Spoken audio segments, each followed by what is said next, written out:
Google satelit niekedy okolo roku 2019 odfotil toto jazero na Floride. 22 rokov predtým vyšiel z klubu v nedalekom meste muž, ktorý bez stopy zmizol. Ako táto jedna fotka pomohla úplnou náhodou vyriešiť tento zvláštny prípad?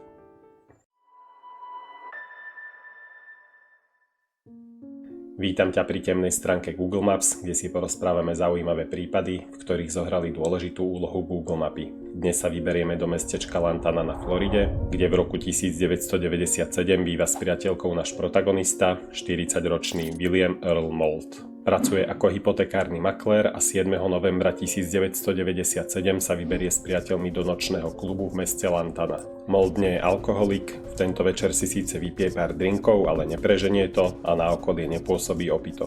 Okolo 21:30 volá priateľke a čoskoro sa chystá domov. Čoskoro v jeho podaní znamená hodinu a pol. O 23:00 opúšťa klub, nasadne do svojho bieleho Saturnu SL z roku 94 a odchádza do noci. Toto je zároveň posledný moment, kedy je videný a na ďalších 22 rokov sa po ňom zľahne zem. Moult nikdy nedorazí domov a jeho priateľka a rodina ho nahlásia ako nezvestného. Polícia teda začne vyšetrovanie, ale nenachádza žiadne stopy. Prípad postupne chladne a Moult sa stáva jedným z tisícov nevyriešených prípadov nezvestných osôb v USA. Presuňme sa teraz o vyše 30 km ďalej k mestečku Wellington. Na zábere z roku 1995 tu vidíš ešte len polia, ktoré sa približne o 2 roky začnú meniť na obytnú štvrť Grand Isles. Tu len krátka odbočka, aby si chápal, prečo je v štvrti toľko jazier. Florida leží v nízkej nadmorskej výške a počas dažďov sa nemá voda kam efektívne vsiaknuť, v kombinácii s častými búrkami to znamená potenciálne záplavy. Preto je pri stavaní nových štvrtí bežnou praxou vybudovať tzv. Retenčné nádrže, to sú tieto umelé jazerá, ktoré zadržiavajú dažďovú vodu a tá potom postupne vsiakne do zeme. A tak sa stavala aj táto štvrť. V roku 1997 už boli vybudované nádrže, až po nich sa začali stavať okolité domy. Na tomto zábere z roku 1999 už nejaké vidíš. A práve táto jedna konkrétna nádrž v Grand Isles skrýva nepríjemné tajomstvo. V auguste 2019 dostane Jerry Nyman, IT špecialista pre školský obvod v Palm Beach County, e-mail od riaditeľa školy Polo Park Middle.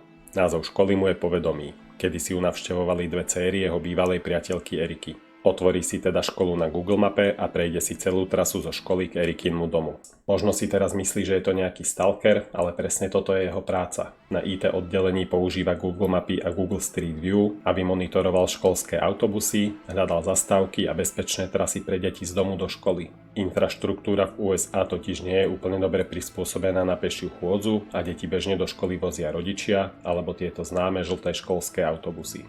V nádrži za Erikyným domom si Jerry všimne niečo zvláštne. Neurčitý biely objekt, pripomínajúci tvarom aj veľkosťou auto. Keďže s Erikou udržiava stále kontakt, napíše jej správu.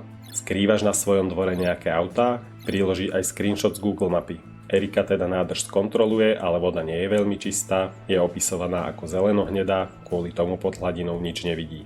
Tu do príbehu vstupujú ďalší dvaja ľudia, ale nepodarilo sa mi zistiť, aký je vzťah medzi nimi a Erikou. Barry Fay, majiteľ jedného z domov v blízkosti tohto nálezu, tiež v nádrži nič nevidí, poprosí preto jedného zo susedov, ktorý vlastní dron, aby nad jazerom preletel a spravil prieskum z výšky.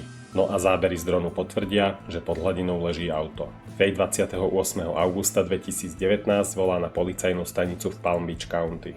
Polícia prichádza na miesto činu ešte v ten večer, pracuje dlho do noci a z vody je vyťahnutý vrak. Jeho povrch je silne skalcifikovaný, čiže pokrytý vápenatými usadeninami, čo znamená, že tam je naozaj dlho. Presne 22 rokov. Po vnútri sa nachádza ľudská kostra. Tá je súdnym lekárom identifikovaná ako William Earl Moult. Moult v tú noc pravdepodobne stratil nad vozidlom kontrolu a skončil v jazere. Mohol za to alkohol alebo nejaké iné okolnosti? Netušíme. Hovorkyňa šerifovho úradu Terry Barbera po rokoch uviedla, že nemožno určiť, čo presne sa stalo. Nepodarilo sa mi ani zistiť, ako a prečo sa ocitol v tú noc 30 km od mesta.